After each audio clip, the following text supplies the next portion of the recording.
आज के इस वीडियो में हम लोग देखेंगे 10th क्लास का जो एसएसटी है उसके अंतर्गत इकोनॉमिक्स का जो बुक है उसका दूसरा चैप्टर का ऑब्जेक्टिव क्वेश्चन आंसर। तो जो इकोनॉमिक का बुक है उसका दूसरा चैप्टर है राज्य एवं राष्ट्र की आय। आज हम लोग राज्य एवं राष्ट्र की आय से संबंधित महत्वपूर्ण ऑब्जेक्टिव क्वेश्चन आंसर देखेंगे। बिहार बोर्ड का जो मैट्रिक का एग्ज़ाम 2021 में होने वाला है उसके दृष्टिकोण से। तो आइए हम लोग देखते हैं। पहला प्रश्न है कि बिहार में किस जिले की प्रति व्यक्ति आय सबसे कम है। बिहार में किस जिले की प्रति व्यक्ति आय सबसे कम है। आंसर याद रखेंगे शिवहर। शिवहर एक ऐसा डिस्ट्रिक्ट है जहां पर प्रति व्यक्ति आय सबसे कम है। दूसरा क्वेश्चन है कि बिहार के किस जिले का प्रति व्यक्ति आय सर्वाधिक है। तो बिहार के जो सर्वाधिक प्रति व्यक्ति आय वाला जिला है वह है पटना। तीसरा क्वेश्चन है सन 2008-9 के अनुसार भारत की औसत प्रति व्यक्ति आय है। तो 2008-9 में भारत की जो औसत प्रति व्यक्ति आय थी वह था 25,494 रुपये। 25,494 रुपये। चौथा क्वेश्चन है भारत में वित्तीय वर्ष कहा जाता है। भारत में वित्तीय वर्ष कहा जाता है। तो भारत में वित्तीय वर्ष जो कहा जाता है 1 अप्रैल से लेकर के 31 मार्च तक। 1 अप्रैल से लेकर के 31 मार्च तक। पांचवा क्वेश्चन है कि भारत में किस राज्य का प्रति व्यक्ति आय सर्वाधिक है। भारत में किस राज्य का प्रति व्यक्ति आय सर्वाधिक है। तो वह है गोवा। गोवा का प्रति व्यक्ति आय सबसे ज़्यादा है पूरे भारत में। छठा क्वेश्चन है कि बिहार की आय में सर्वाधिक योगदान होता है। बिहार की आय में सर्वाधिक योगदान होता है तो वह है सेवा क्षेत्र का। बिहार की आय में सबसे ज़्यादा योगदान सेवा क्षेत्र का है। सातवां क्वेश्चन है कि बिहार की अर्थव्यवस्था में प्राथमिक क्षेत्र का मुख्य अंग है। मतलब कि प्राथमिक क्षेत्र के अंतर्गत आने वाले ऐसे कौन से तत्व हैं, एलिमेंट्स हैं जो बिहार की अर्थव्यवस्था में सबसे ज़्यादा महत्वपूर्ण है। तो क्वेश्चन है कि बिहार की अर्थव्यवस्था में प्राथमिक क्षेत्र का मुख्य अंग है।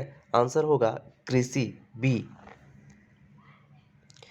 आठवां क्वेश्चन है कि राष्ट्रीय आय का अर्थ है। राष्ट्रीय आय का अर्थ है, आंसर याद रखेंगे, उत्पादन के साधनों की आय। उत्पादन के मतलब जितने भी उत्पादन के साधन है उनकी जो अपनी आय है उन सबको जोड़ देंगे तो वही क्या कहलाएगा, राष्ट्रीय आय। 9वां नंबर क्वेश्चन है कि वास्तविक राष्ट्रीय आय शुद्ध उत्पादन का वह भाग है जिसका उस वर्ष में प्रत्यक्ष रूप से उपभोग किया जाता है।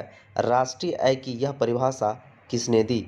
आंसर याद रखेंगे, यह परिभाषा फिशर ने दी थी।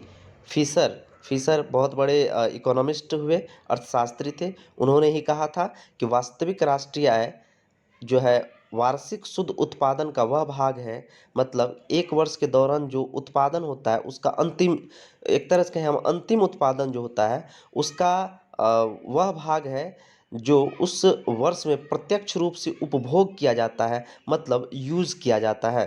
तो वही भाग क्या कहलाएगा, राष्ट्रीय आय। यह परिभाषा हो गई फिशर की। 10वां नंबर क्वेश्चन है योजना काल में भारत की औसत वार्षिक विकास दर रही। योजना काल मतलब यहाँ पर पंचवर्षीय योजना की बात हो रही है कि भारत में जो 12 पंचवर्षीय योजना लागू की गई 1951 से लेकर के 2017 तक, तो उसके दौरान की बात हो रही है कि योजना काल में भारत की औसत वार्षिक विकास दर कितनी रही थी। तो याद रखना है 4.2%। 11वां नंबर क्वेश्चन है कि वर्ष 2005-06 में निम्नांकित में किस राज्य की प्रति व्यक्ति आय अपेक्षाकृत अधिक थी। आंसर याद रखेंगे, महाराष्ट्र की। इस क्वेश्चन को ऐसे रट लेना है। 12वां नंबर क्वेश्चन है कि बिहार में निम्नांकित में बिहार में किस जिले की प्रति व्यक्ति आय सर्वाधिक है। हम लोग पहले भी इसका आंसर देख चुके हैं, पटना का। नेक्स्ट क्वेश्चन है कि भारत में किस राज्य की प्रति व्यक्ति आय सर्वाधिक है। तो हम लोगों ने ये भी आंसर देख लिया है कि गोवा का। नेक्स्ट है बिहार के किस जिले की प्रति व्यक्ति आय सर्वाधिक है, तो पटना का। नेक्स्ट क्वेश्चन है उत्पादन एवं आय गणना विधि आर्थिक दृष्टिकोण से क्या है। मतलब जो राष्ट्रीय आय की गणना की जाती है उनका एक विधि है, उत्पादन एवं आय गणना विधि। उसके बारे में क्वेश्चन है कि उत्पादन एवं आय गणना विधि आर्थिक दृष्टिकोण से है, तो आर्थिक दृष्टिकोण से यह एक सहज विधि है, वैज्ञानिक विधि है और व्यावहारिक विधि है। तो इसका आंसर हो जाएगा उपयुक्त सभी। 16वां नंबर क्वेश्चन है, भारत में वित्तीय वर्ष कहलाता है, तो अभी हम लोग देखे थे कुछ देर पहले 1 अप्रैल से 31 मार्च। नेक्स्ट क्वेश्चन है, पूरे भारत में सबसे कम प्रति व्यक्ति आय वाला राज्य जो है वह कौन सा है? बिहार। 18वां नंबर क्वेश्चन है, भारत में राष्ट्रीय आय की गणना की सर्वमान्य प्रामाणिक संस्था है, अर्थात कि वह कौन सी संस्था है जो भारत में राष्ट्रीय आय की गणना करती है? आंसर याद रखना है, केंद्रीय सांख्यिकी संगठन, CSO बोलते हैं, central statistical organization. Next question है कि राष्ट्रीय आय का अर्थ है, हम लोगों ने इसका आंसर पहले भी देख चुका है कि उत्पादन के साधनों की आय, answer number D. Next question है, राष्ट्रीय आय का सृजन होता है, राष्ट्रीय आय का सृजन होता है तो उत्पादक क्रियाओं द्वारा राष्ट्रीय आय का सृजन होता है। 21वां नंबर क्वेश्चन, राष्ट्रीय आय में सम्मिलित रहती हैं, तो राष्ट्रीय आय में कौन कौन सम्मिलित रहती है? तो घरेलू उद्योगों की आय, विदेशों से प्राप्त आय, तो ए और बी, ए एवं बी, इसका आंसर क्या हो जाएगा? सी नंबर। नेक्स्ट क्वेश्चन है, भारत की राष्ट्रीय आय का सर्वप्रथम अनुमान लगाया था, तो भारत की राष्ट्रीय आय का सर्वप्रथम अनुमान किसने लगाया था? तो दादा भाई नौरोजी ने। नेक्स्ट क्वेश्चन है 23वां कि 2012-13 में भारत की प्रति व्यक्ति औसत आय थी, 2012-13 में भारत की औसत आय जो थी प्रति व्यक्ति 68,754 रुपये, जबकि 2007-8 में हम लोगों ने देखा था 25,000 समथिंग था।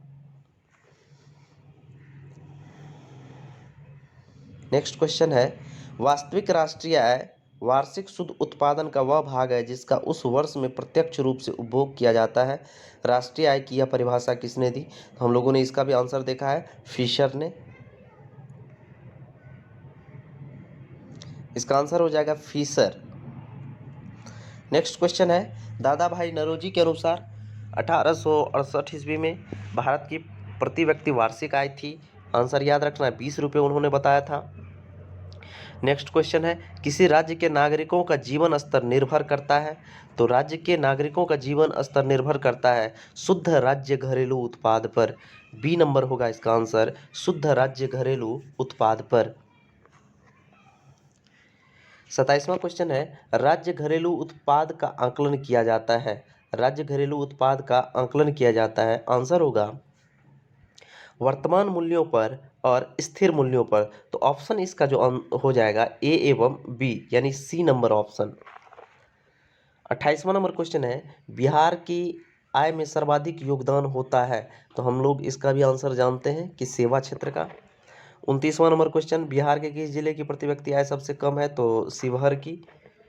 नेक्स्ट क्वेश्चन है कि राष्ट्रीय आय में वृद्धि होने से प्रति व्यक्ति आय में क्या होता है, कमी होता है कि वृद्धि होता है? तो आंसर होगा राष्ट्रीय आय में जब वृद्धि होगी तो प्रति व्यक्ति आय में वृद्धि होगी, और प्रति व्यक्ति आय में जब वृद्धि होगी तो राष्ट्रीय आय में वृद्धि होगी।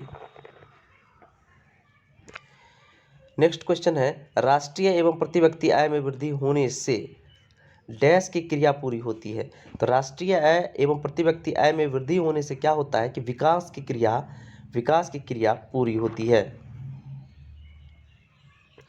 उत्पादन, आय एवं डैश एक चक्रीय प्रवाह का निर्माण करते हैं, तो याद रखना है उत्पादन होगा, आय होगी एवं व्यय जो है एक चक्रीय प्रवाह का निर्माण करते हैं, तो आंसर हो जाएगा इसका व्यय।